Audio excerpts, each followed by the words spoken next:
Dear students, welcome back to my channel. In this video, I am going to explain the most interesting and important topic, that is pressure and wind system of Indian subcontinent. To understand it better, I'll take you to the diagram of pressure belt. In this diagram, you can see this is the equatorial low pressure belt. Here, on 30° north and south, we have subtropical high pressure belt. Now come to 60° north and south, where we have subpolar low pressure belt. And this one is high pressure belt at 90° north and south. You know very well that the winds blow from high pressure areas to low pressure areas.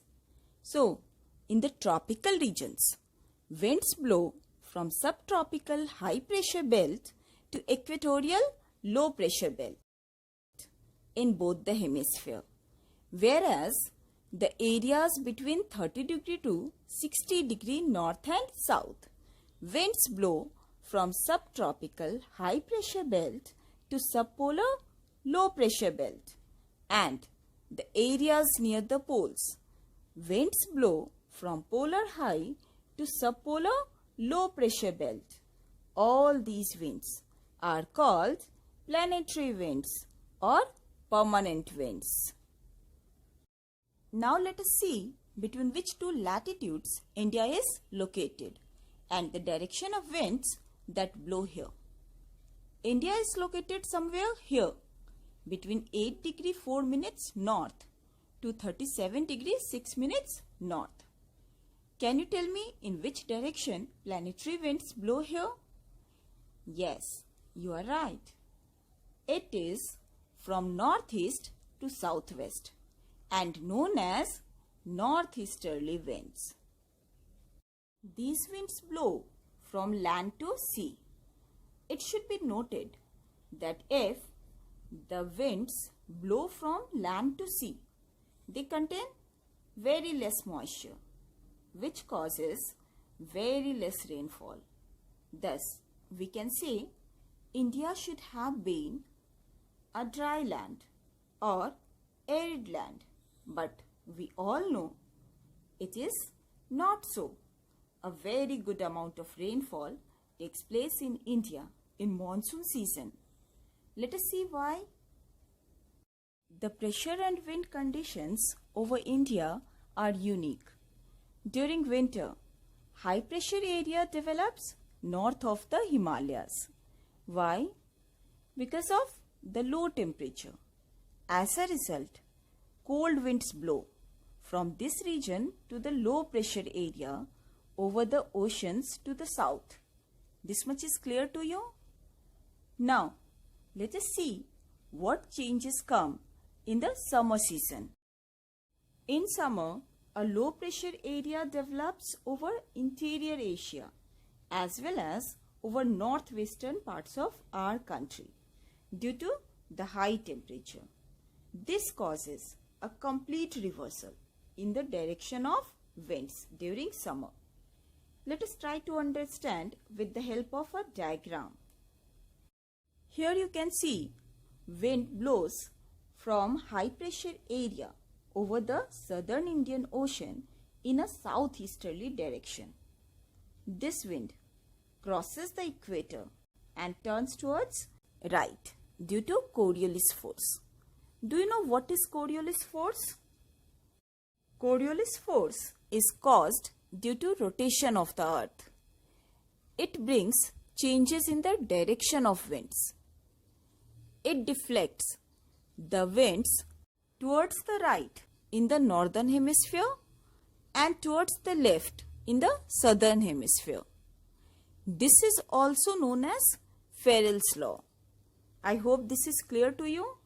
Now you know why southeasterly wind after crossing the equator blows in southwesterly direction. This wind is also known as monsoon wind. Now let us see how monsoon winds bring rainfall in India. These winds blow over the warm oceans and gather moisture, or you can say they pick up moisture from the water body. Then they move towards the Indian subcontinent. On the way, when they strike with highlands, they rise up and get condensed, which causes widespread rainfall over the mainland of India. I hope this is clear to you. It was all about the surface winds. Now, we will know about the winds that blow at the upper troposphere. They are known as jet streams. Jet streams are narrow belts of winds that blow at high altitude, above 12,000 meters. Their speed varies from about 110 km per hour in summer to about 184 km per hour in winter. There are a number of jet streams that have been identified, but in this chapter you have to study mainly about two important jet streams. They are subtropical westerly jet streams and tropical easterly jet streams. So let us know about these two jet streams in detail. The westerly jet streams are located over 27 degree to 30 degree north latitude. Therefore, they are known as subtropical westerly jet streams. Over India, these jet streams blow south of the Himalayas all throughout the year except in summer. The western cyclonic disturbances experienced in the north and northwestern parts of our country are brought in by this westerly flow. Did you understand what I said? Let me elaborate this. On the map, you can see this is our Mediterranean Sea. During winter season, formation of cyclones is very common in this region. These cyclonic winds are full of moisture as they originate over water body.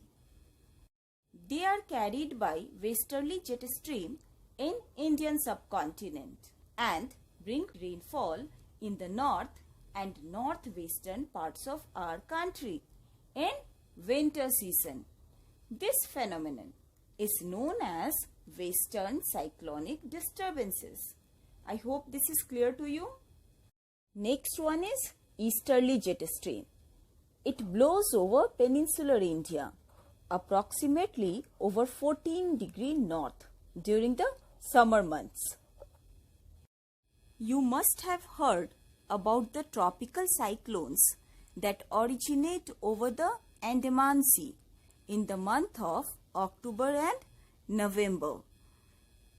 These winds are full of moisture as they originate over water body.